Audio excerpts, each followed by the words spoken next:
Welcome back to Forbidden Knowledge News. I'm your host, Chris Matthew. Tonight I want to welcome Jim Elvidge. He is an author with years of experience as a science researcher, keeping pace with the latest in the fields of quantum physics, cosmology, artificial intelligence, nanotechnology, and metaphysical anomalies. In his first book, The Universe Solved, he presented the astounding evidence that our reality may be under programmed control. His research and theory has continued well beyond the simulation hypothesis and incorporated powerful ideas around consciousness, cultural synchronicities, quantum anomalies, and a true scientific foundation for digital consciousness theory, which are presented in his second book, Digital Consciousness. Jim, welcome. How you doing tonight? I'm doing great. Thanks, Chris, and really great to be on the show. Oh, great. Well, thank you so much for taking the time. I appreciate you doing this. And the nature of reality has always been one of my greatest interests. But it's like the more I learn, the less I know. And the more scientific advancements are made, the more understanding of things gets more complex. So let's start with what got you started down this path. What got you interested in this? Oh, yeah, sure. I mean, I'm like you, always had an interest in the deeper truth and trying to understand what makes everything tick. My education was engineering education, and took a lot of science classes, a lot of physics classes, which were pretty good for kind of, teaching you the basics of reality, or the apparent basics of reality. And but then over the years, I started reading a lot and kind of learning about different alternative points of view on things. Nature of reality, physics, cosmology, different ways of looking at things, and I was fascinated by that. Because first of all, we have a history of overturning preconceived notions about things, overturning scientific theories, and that always interests me. Like, how can we go along thinking absolutely that this is the way things are, and then all of a sudden somebody says, no, we just found an experiment that proves that something's completely different, relativity, quantum mechanics, whatever those things are.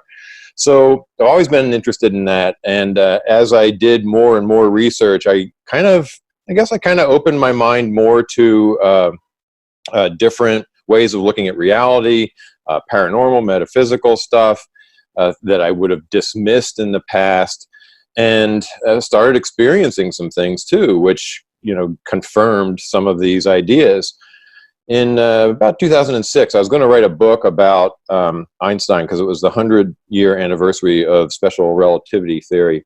But as I started doing research, I started coming up with this thought, this idea that, what if our reality is more of a simulation? What if it's digital deep down? And wouldn't that explain a lot of the scientific anomalies, some of the things that Einstein puzzled over for years? Wouldn't that explain a lot of those? And it really does. And so that got me going on my first book, The Universe Solved.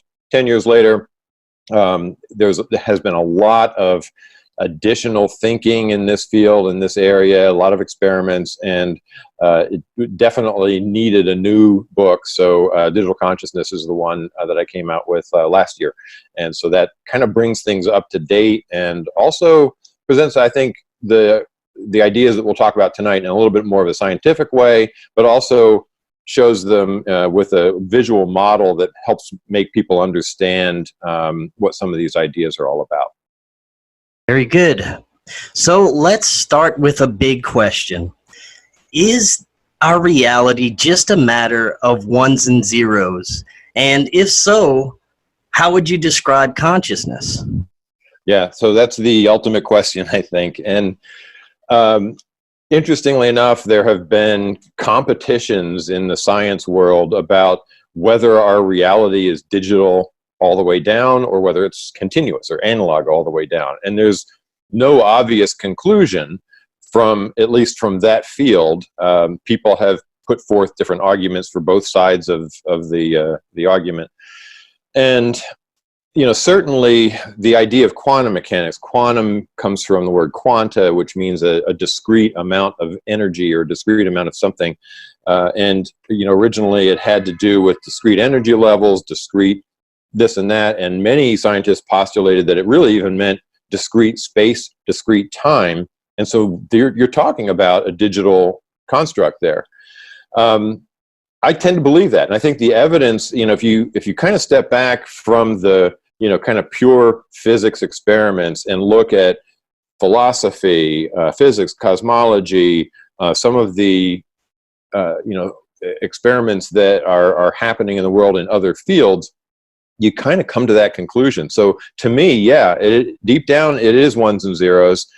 And I do have to say that to some people that feels cold because it feels, digital, like you're in a computer or something like that. But that's not the case. When we watch a movie or look at a beautiful picture, digitized image of a flower garden or something like that, people cry at movies. People are moved emotionally, and the underlying construct that creates that movie doesn't make any difference whether it's digital or continuous. It really doesn't matter. So we have to get away from the kind of notion that digital means something cold and calculating, and just talk about what really there is deep down. So that's how I believe it. There are lots of categories of evidence, I think, for this idea that it's digital all the way down. And then you asked about consciousness. Consciousness is one of those words that people use in many different contexts. So conscious could mean to somebody, I'm awake, or, I'm aware. Certain animals have consciousness, certain ones don't, or whatever. But I'm talking about a different kind of consciousness. I'm talking about something that's fundamental to the universe that we are almost constructed from. And the closest thing I can say is that it's most likely an emergent property of a complexity of the information, of the data or the digital information that we're talking about. Get enough complexity, now it becomes conscious. A very small amount of complexity, very small amount of consciousness. It's not like it suddenly becomes conscious. Consciousness is just there, and we are part of that. And this actually is consistent with a lot of mystical cultures, Aboriginal ideas, shamanistic ideas, and things like that. They've said the same thing for millennia, and I think it makes a lot of sense. Now, you mentioned that in your book you have 4 principles of digital consciousness. Can you kind of briefly go over those with us? Yeah, sure. So what we're talking about here is that, what we just mentioned, the idea that consciousness is fundamental and primary. So it's not an artifact of your brain or an artifact of the complexity of the brain. It's more fundamental to the universe. So that's one point. The second point is that everything that we interact with is information. And the forces that physicists talk about are rules. That's what they are. They're rules about how that information interacts with each other. That's the second point. Third is that this reality that we experience is actually illusory. It's kind of I hesitate to use the word simulation. A lot of people like to use that word, but simulation is a charged word because it implies that it's artificial in some way, or that there's a designer behind it, or that it's simulating something. But I don't think that's really quite accurate. It's fine to use the word, but what I'm talking about is a virtual reality, essentially. That the physical stuff that we see and feel and interact with is really just virtual. But it's here for us to learn and to evolve our consciousness. And the fourth point is that the system itself, the bigger system that we're part of, that this reality that we interact with is actually just a small part of, that is probably digital too. And it consists at a minimum of all of the conscious entities, yourself, myself, animals, everything that's out there that's conscious, plus this learning lab reality, this virtual reality we're just talking about. And it's driven by some kind of rule of continuous improvement. So it's a self-evolving system. Now, this is where I depart a little bit from Elon Musk and Nick Bostrom and some of the other theorists that talk about the possibility that we're living in a simulation of our own creation in the future, those kinds of things. I don't think that's necessarily the case, and I think there's actually some evidence that that's not true. So what does it mean? It just means then that we're in a bigger system that has this continuous improvement idea built into it. It's sort of like evolution, but it's evolution at a very deep level. Now, you briefly mentioned that there may not necessarily be a creator behind the whole thing. Give us some more of your thoughts behind that. If not a grand creator or someone behind the simulation, how was this started, or how do you think this all came about? Yeah, and I've thought a little bit about that too. There are at least 4 possibilities on the origin of our reality. One is that there was a conscious entity that created it. So it could be, something like, a godlike figure, or it could be an AI. It could be us in the future. It could be, as Andre Lind, a physicist, said, it could have been a physicist hacker that created our universe. So that's one thing. Could be a conscious entity that was the originator of all of this. And then they created the system, made modifications to it, or whatever. The second possibility is that there's a conscious entity that just created it and let it evolve. It's kind of like winding up the clock and letting it, go from there. So this conscious entity may not even be part of this anymore. Might not be modifying this according to the changes that they see in the system. They just created it and let it go. Third possibility is that it sprang from nothing. And this is the sort of materialist scientific view that the Big Bang Theory was something that came out of nowhere. It just sprang from nothing, and everything that we see came from nothing. And the fourth is more of what I'm talking about. It's an evolutionary idea where, in the beginning, there may have been nothing. There may have been a void, but ultimately that void kind of bifurcated, it split or something, and it referenced itself. And in doing that, it creates the idea of space. And if it flips on, referencing itself, now it's created the idea of time, and it may get more and more complex over time. This one, I certainly don't take any credit for this. This is an idea that came from Tom Campbell and Stephen Kaufman and some other people. But it's one that fits a lot of the evidence that I see.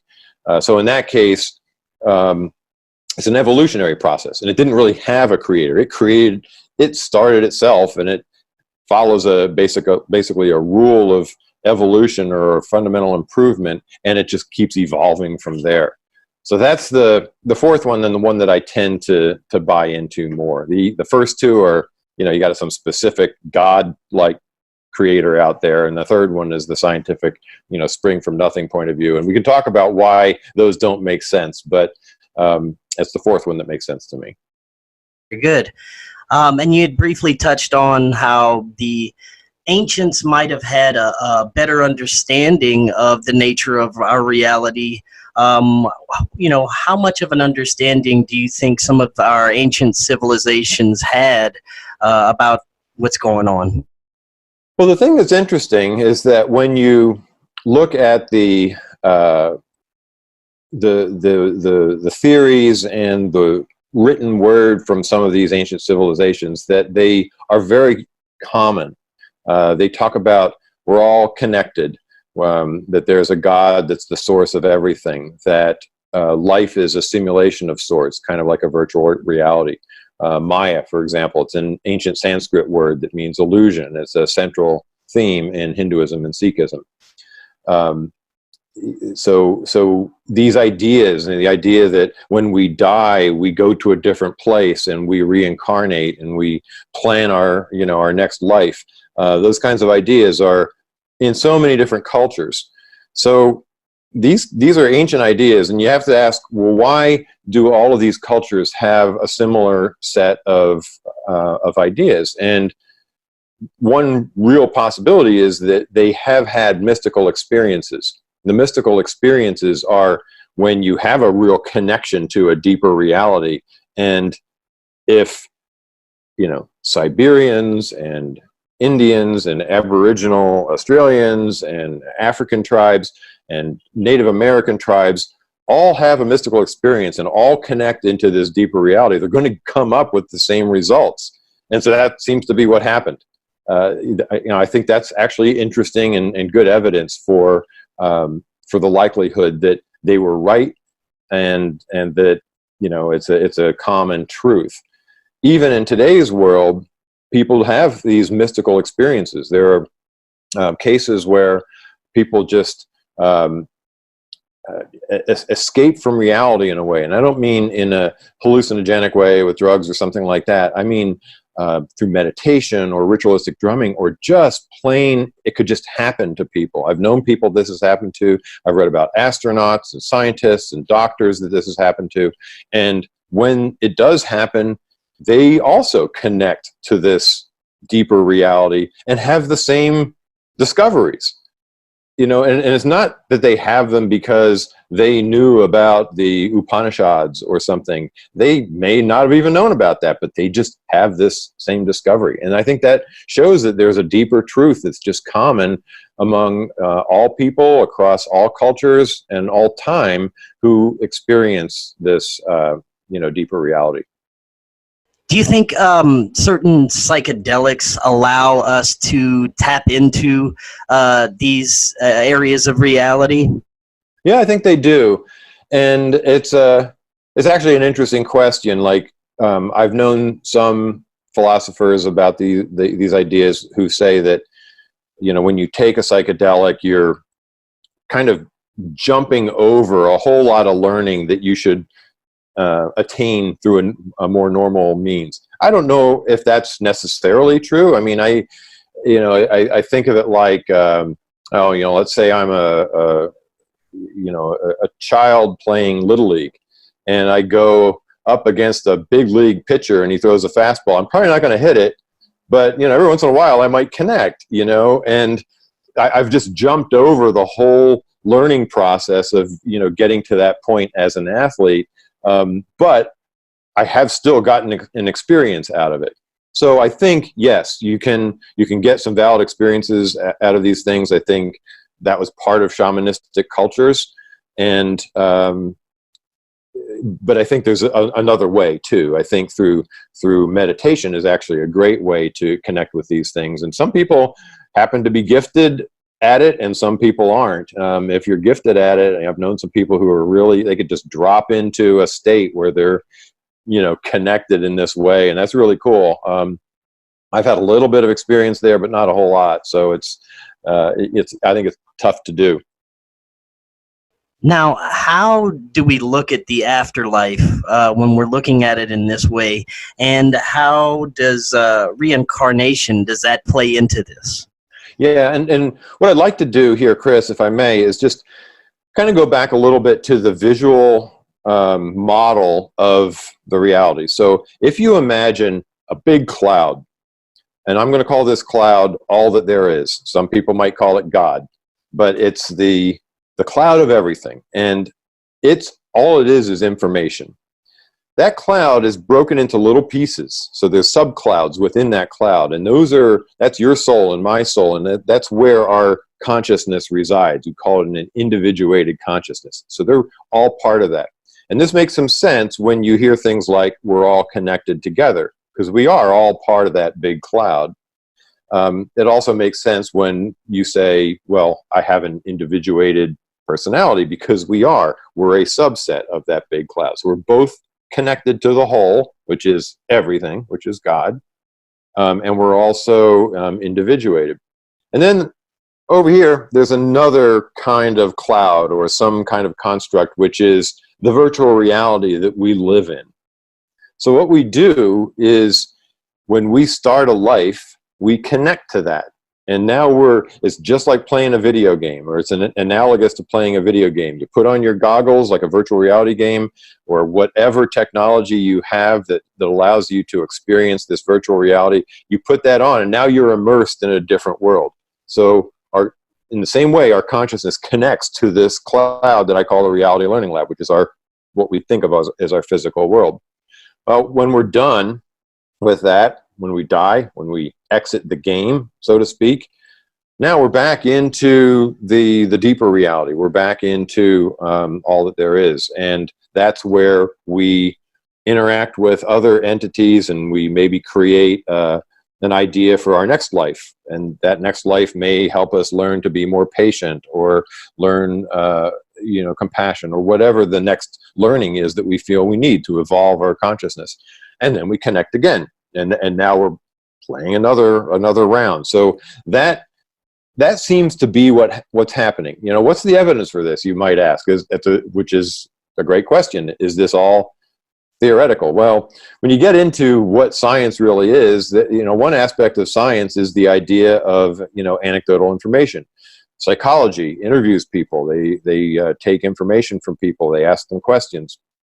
And when we talk to people who have had past life experiences, this is what they say happens. When we talk to people who have had kind of like astral travel experiences, this is what they say happens. When we read books about shamans and others who have had mystical experiences in the past, this is what they say happens. So the commonality across all these different ways to experience this is really striking. And I think that's a valid, it's a valid conclusion to come to, that there's some truth there. A lot of belief systems, when it comes to reincarnation, believe that once we've reached a certain level, once we learn what we're supposed to learn or do what we're supposed to do, that there is another level or somewhere else that we're going to go besides this realm. Do you think that's part of this? Yeah, it's absolutely part of it. So this realm that you just said is that cloud of, the virtual reality that I'm talking about, that we connect to, the reality learning lab, we'll call it. The other realm is at least where you go when you disconnect from that, when you die, or when you astral travel. It's where your in-between lies. Now, could there be more? Could that whole system be a part of an even bigger system? Yeah, possibly. I don't know that enough people have gone deep enough to indicate any kind of consistency in the story about nested levels of reality or something, but there's certainly those two. There's the one that we think we're in, and then there's the one that we're in when we die. You've done some fascinating research into near-death experiences and how they relate to this, and even shared death experiences. Can you talk a little about that? That's fascinating. Yeah, sure. So this is an area where I think it provides a lot of evidence for the idea of a separate consciousness. So typically, and there are some great studies, the studies done, with thousands of people in hospitals who have had near-death experiences. There's a study at, I think, Southampton in the UK that was one of the more recent significant ones. And, basically, what they find out is there are some common experiences that a significant number of people have. It's not everybody, but they see former family members who have passed away. They interact with them. They tend to see a threshold there where if they cross that threshold, they die. If they don't cross the threshold, they come back into their body. They tend to see a light. There's all these common things that happen. Now, the skeptics, the materialist scientists say, oh, that's just an artifact of losing oxygen in your brain. You lose oxygen in your brain, everything kind of shrinks down, so that's the tunnel that people see and things like that. But on further inspection, that argument falls completely flat when you look at least two things. One, people who have oxygen deprivation in their brain but aren't in a near-death situation. So, for example, fighter pilots who experience 6Gs, 9Gs, or whatever, they lose a lot of oxygen in their brain. They don't have these experiences, and they don't have personality shifts when they're done their mission. It's only people who have the near-death experience that has this. So that goes against the idea that this is an oxygen deprivation thing. The other thing that goes against it, as you mentioned, was a shared death experience. There are a lot of reports, and there's research just in this little kind of niche of experience about people who have had shared death experiences. They're with somebody who's near death, about to pass away in a hospital or a hospice situation or something like that, and they have the same kind of visions that they have. Well, they have a perfectly functioning brain with full oxygen, so how is it possible for them to have those visions too? You get congenitally blind people who have never had any experience of visual imagery having these same kind of visions when they die. They have visual imagery in their mind, their mind's eye, essentially. None of this makes any sense, unless you accept the idea that there is a separate consciousness from the brain. That's amazing. Now that brings me to the next thing I want to get into, my bread and butter here, UFOs and the paranormal. How does this tie into it? Say, someone's abducted, or they see a UFO. These just anomalous events that happen to hundreds of thousands of people around the world every day. And, how would these types of things fold into this theory? Sure. Great question. And, we have to kind of state that the anomalous events are things that are happening to lots of people, reputable people. They're happening to pilots, they're happening to scientists, they're happening to politicians. Jimmy Carter saw a UFO. I think Reagan saw a UFO. The head of the Defense Department in Canada had experiences, et cetera, et cetera. So, it's not something that you can just dismiss as, people are crazy or they're delusional. So that's the first thing. So that means that something's happening. It means that these are real experiences that people are having. Well, you have a real experience when you dream too. That is a real experience. It's not that that's fake and this other reality is real. That's a misconception. The subjective experience is all that we know. It's all that we have. And when you get right down to it, a lot of physicists have shown that the physical reality that we think we're in is not objective. There's not an objective reality there. So it kind of implies that we all we have is subjective experiences. Well, that's all a UFO sighting is. That's all an abduction experience is. It's a subjective experience. Now, why is it different? Why is it called paranormal? Why is it put in this category of being weird or pseudoscience or fake or whatever? Only because it's not something that is in our consistent experience. So let's just take another example. Let's take the virtual reality example of a massively multiplayer online role-playing game. You're goggled in and you're playing some game. And in this game, there's trees and there's bears and there's monsters and there's stuff that you see all the time. That's the reality. That's the hard reality that everybody thinks is part of this game. Now, all of a sudden, some weird anomalous thing comes across the sky that most people have never seen before. What is that? Is that part of the game? What if you're standing next to somebody and only you see it and they don't? Now it becomes, oh, there's a bug in the system, or it can't be real because it wasn't, they didn't have the same experience that I had in seeing it. Well, I could program that in a video game. I just have anybody who has more than 50 spiritual points can see a UFO, and anybody who has less doesn't see one. And I'm not saying that's how simple our reality is, but all I'm saying is that these things are subjective experiences in our reality that we just simply don't have an explanation for yet. They may defy the laws of physics because they're in a different category of stuff. There's nothing wrong with the idea of having a physics engine in a video game where when you drop a rock or you throw a spear or whatever, it follows the rules of that physics engine, but then there are other things that don't. That's perfectly possible in a video game, and it's perfectly possible in our reality too.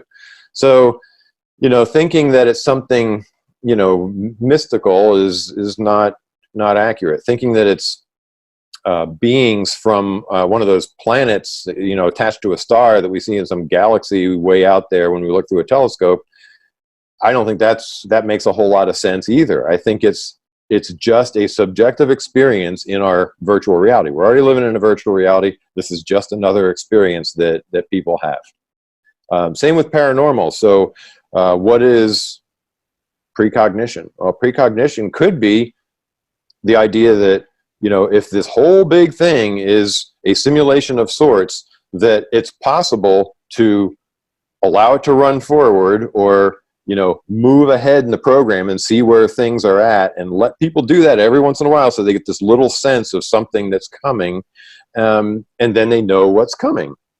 That explains that. Telepathy could be explained by, I talked about those two cloud-like entities in a greater sea of consciousness. They could be communicating with each other outside of the band of connection to the virtual reality that we have. So there's lots of ways to explain clairvoyance, remote viewing, telepathy, UFOs, anomalous sightings, and so forth. Now, I'm not saying believe everything you hear. You know, those things that just seem outlandish and crazy, and there's only one sighting of it, or, you know, very few people. It could have been a bad dream, could have been, you know, somebody trying to make a name for themselves. Don't know. But when you get something like UFOs, where there's millions and millions of people worldwide in all different cultures who are seeing them, then you have to take it a little bit more seriously. What are your thoughts on actual communication, like with loved ones that have passed on? You're getting information from them, or you get information from entities that are telling you these things, and it's true information that you find out, or it helps you achieve something. What are your thoughts on that? I think it's all possible, and I think that I mean, I've had an experience or two in my life that lend support to this idea, and I've known other people who have. I've certainly read a lot about it. You know, there are times in your life when you may feel like somebody just gave you a kick in the butt. Like, what are you doing going down this path? You should be going down this path. Or, whoa, back up. You know, you're about to get yourself in trouble. And you don't know where that's coming from. It's like a deep intuition. I think what could be happening there is you're getting that communication. I think Bob Monroe called these thought balls. You know, somebody throws a thought ball at you.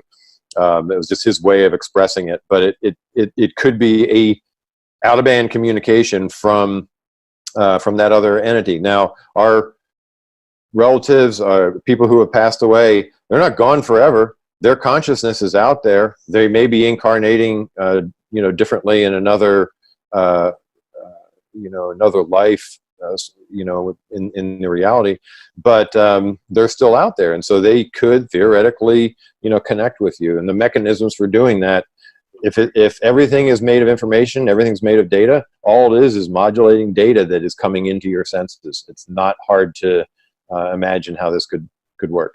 And but the important thing is to realize that it's not there all the time. You don't get bombarded with this stuff, because if you did, you wouldn't take this world seriously. It's important that we take our reality seriously, because if we didn't, we wouldn't learn from it. We wouldn't say, I can learn from that mistake. Instead, we'd say, that was all BS. That was just, you know, I'll have a chance to do it again in 100 years, you know. I think there's a balance that the system, the greater system, all that there is has achieved, which is give us tantalizing glimpse of a bigger picture, but mostly keep us grounded in a reality that we can take seriously so that we can actually learn things. Very good. Now, do you think that the development of quantum sciences is going to help us understand some of these principles? Do you think they're getting closer at all? Yeah, absolutely. I think that's where, and people have been talking about this for decades, actually, that's where, you know, physics meets spirituality is in quantum mechanics. Example, the delayed choice quantum eraser experiment is an experiment that seems to result in a conscious observation causing something from the past to change. Now, that doesn't have any validity in our real world. You know, like we tend to think of cause and effect. You know, the arrow of time moves forward. But these experiments show that you can actually influence something from the past. Another experiment shows that two separate realities can actually exist at the same time in the quantum world, where one observer sees one thing and another observer sees something else. You know, those kinds of things are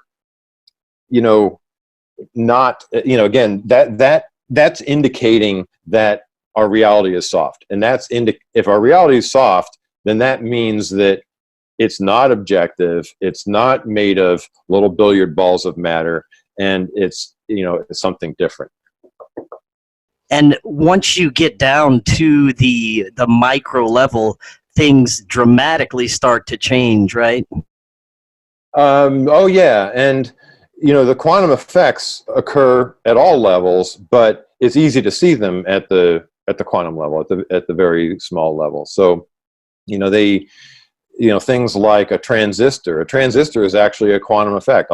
Everything in our computers, our phones, work on the basis of this concept of tunneling. Transistors do a thing called tunneling, and tunneling is basically saying that you got a barrier and you've got electrons on one side of the barrier that can't get through that barrier. Physically they can't get through it, but the probability of the electron being on the other side of the barrier is greater than 0. Therefore, some of them get through it. And that's just a mathematical construct. It's the idea that, that nothing is physical, that everything is in a probability space. You can't say there's an electron right there. All you can say is it's probably there, it's probably there. It's, it falls into some probability range. And it's only when you observe it that the system has to lock it in.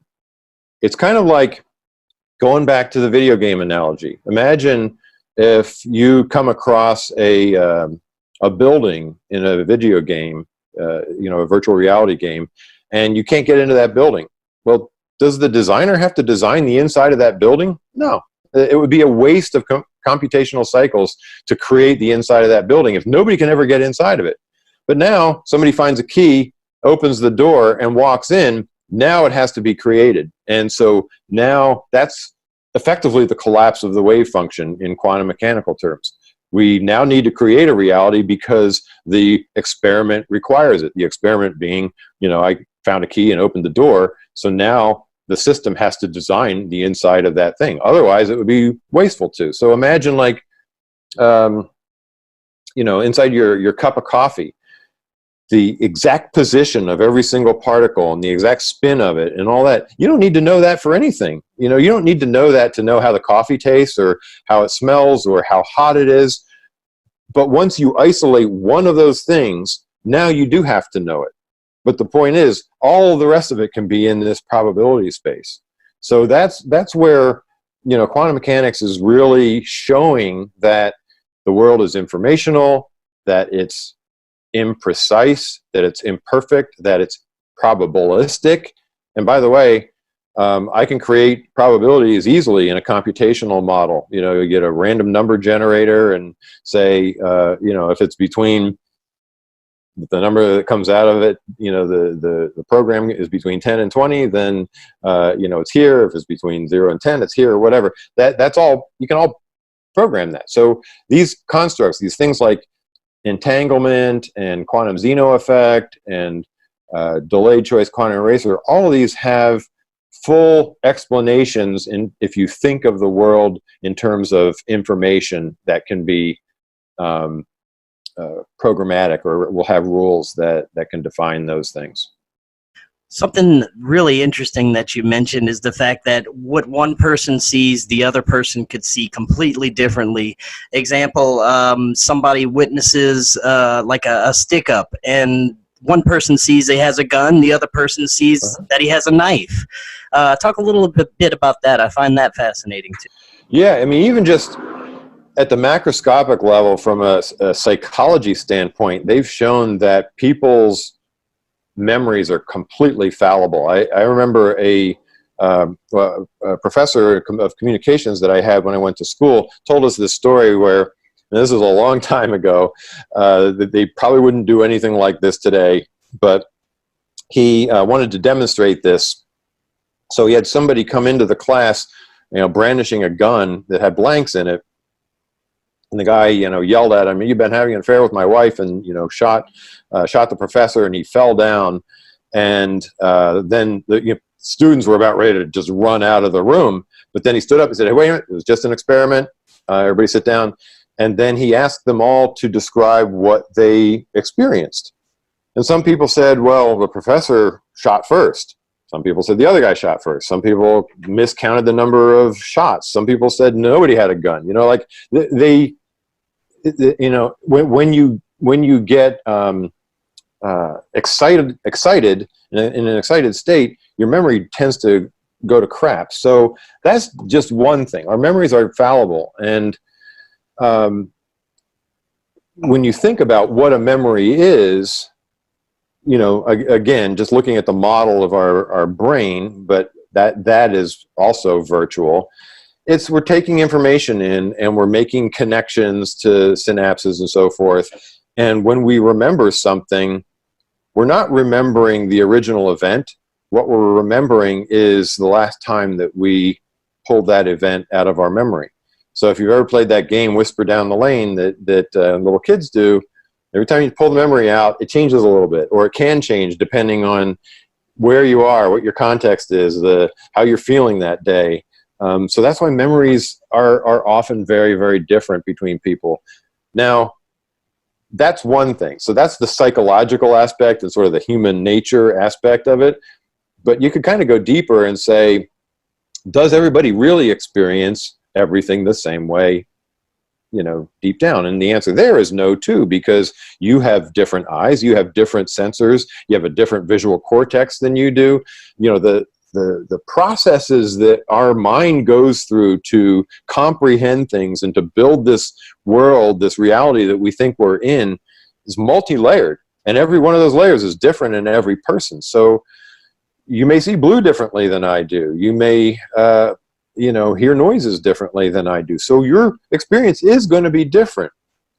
Even then, if you go deeper and say, okay, let's say we got two people who have the same, you know, they're twins, they have the same visual cortex, the same brain structure, whatever, you know, would they experience everything exactly the same way? And now you're getting sort of to the quantum question and the, you know, the nature of reality question, but it's not clear at all that they would necessarily experience everything the same way either. So there's no one law of reality. There's no one truth. There's no one thing that you can say is for sure. We look at, you know, I'm sure you're familiar with the Mandela effect. There's masses of people who remember things differently. That is another piece of evidence that tells you that this reality is malleable and it's soft, and it's not hard and fixed.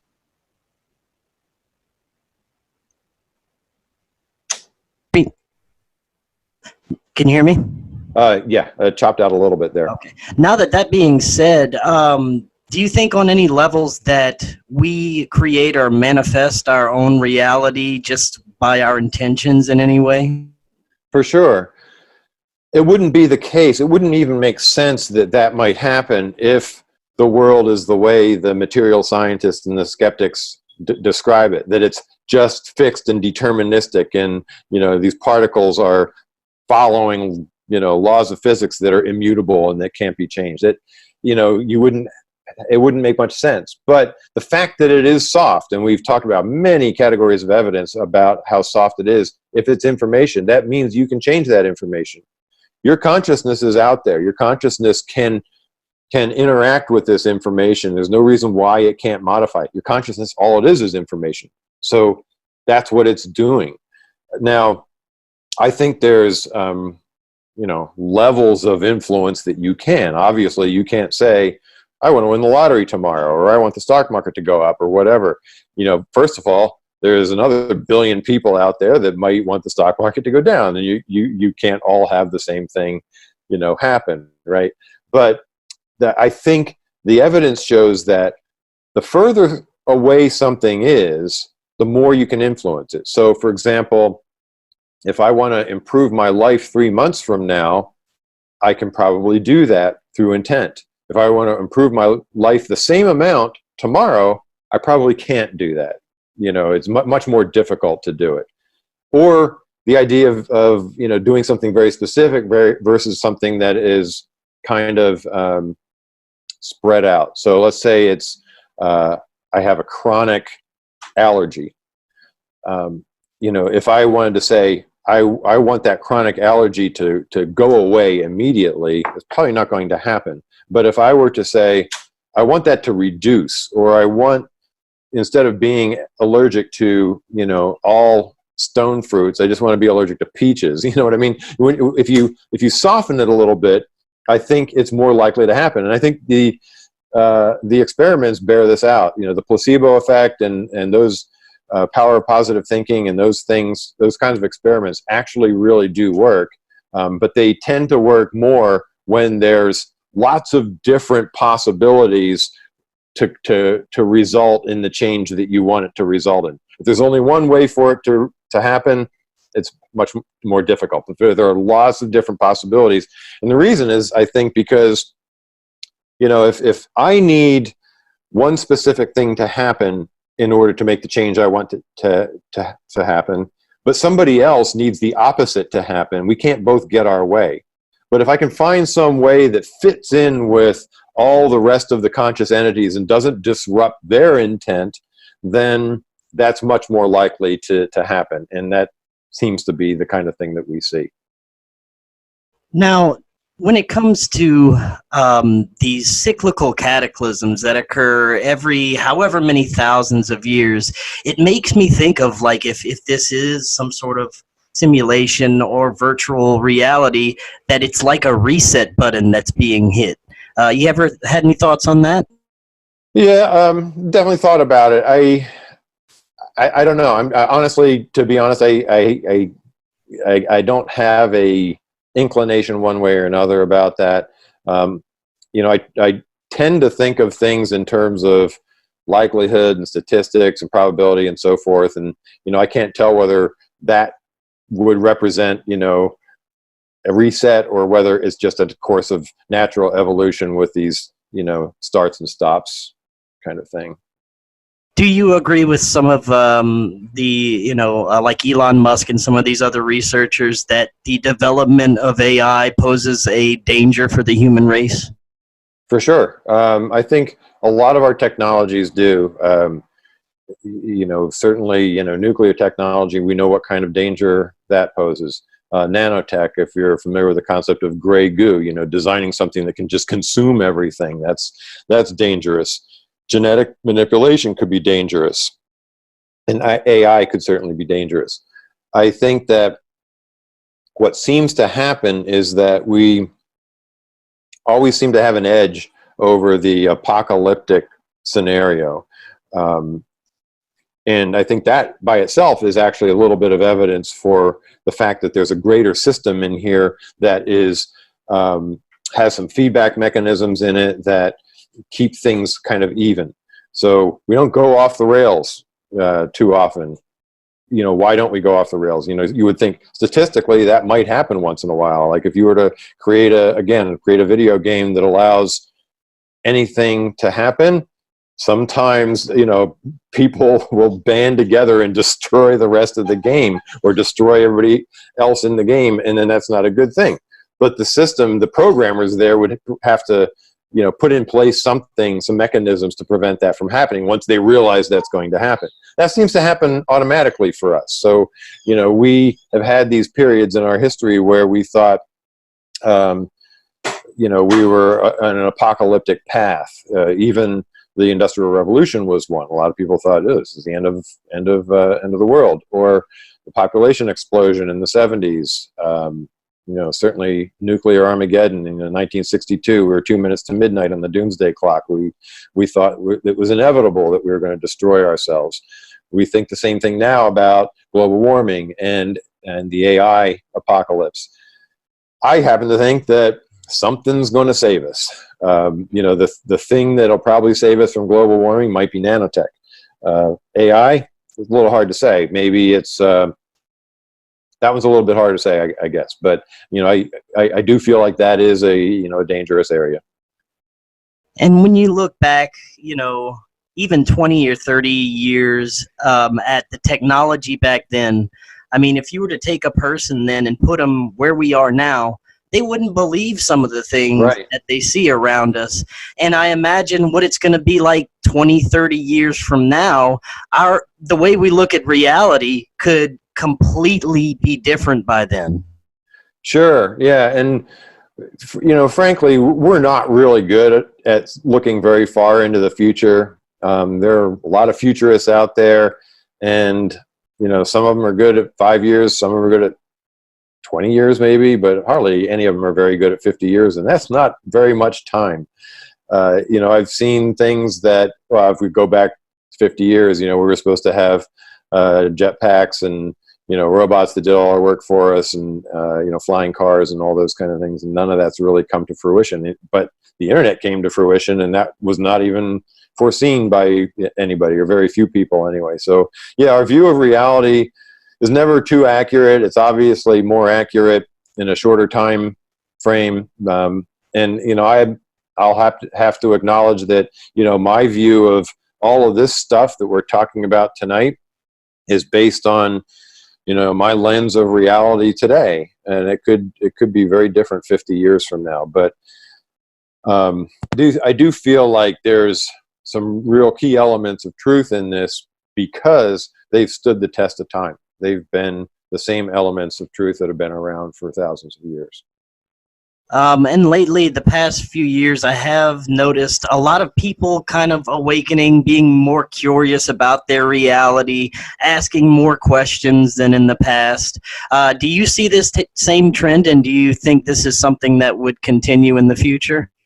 I do, and I've had some interesting conversations with people and speculations about what that's all about. Is it a reward? Is it, oh, you figured something out, so we're going to, allow you to have some more synchronicities, to kind of keep you going?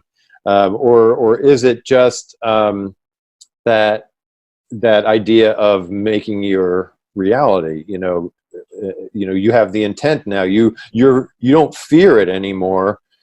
So you're open to things, and because you're open to things, you're willing to see them. There are definitely cases and experimental research showing that if you don't believe in something, you're not going to see it, even if it's right in front of your face.